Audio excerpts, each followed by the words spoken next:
Now, let's get into the sensational part. Hold on, better day.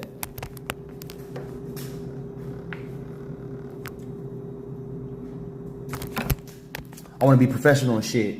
So what we have is, realistically, that somewhere between 1938 and 1949, Rome, who is the Sistine, whatever, and the Vatican, whatever, Rome, who killed Jesus because they were paid a price by priests who also paid to have a sodomistic, voyeuristic descendant of Noah, set Jesus up based off of the scripture being misinterpreted to be given to the Rome for a reason to kill him, and then Jesus being sent back, and then the second time money being given so Jesus would be put to death for a price.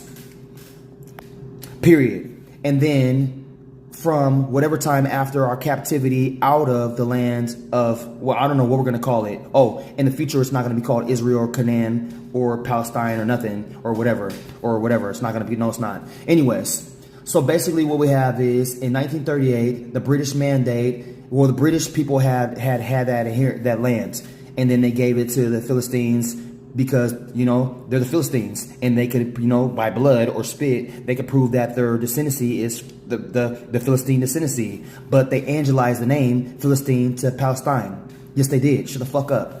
In the same way that the Jewish state is now called the state of Israel. Why? Because Jewish is a religion that claims to be God's people. But you cannot have have uncircumcised men in all of Israel and it be called a Jewish state. Because to be a Jew means to be circumcised. And in Israel, you can have people there that are uncircumcised. Can't you? And you have to have all the laws of God be enacted. Meanwhile, inside of Jerusalem, Muslims and Jews hang out together. Why? Because Jewish state means that you would have to religiously uphold everything that God has said that's written in your book, the Torah, which is literally you taking from the Dead Sea Scrolls to have the Torah unto the Bible, and then the Quran in a leanness, in a whatever, like a elevation of intellect, whatever.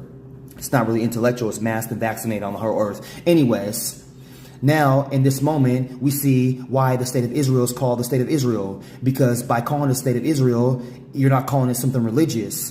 By calling it the state of the Jewish state, you would have to behave and obey God. But by calling it the state of Israel, you can have prostitution and drugs and gangs and Mexican vaccines without God working there, because it's not being called a place where God exists.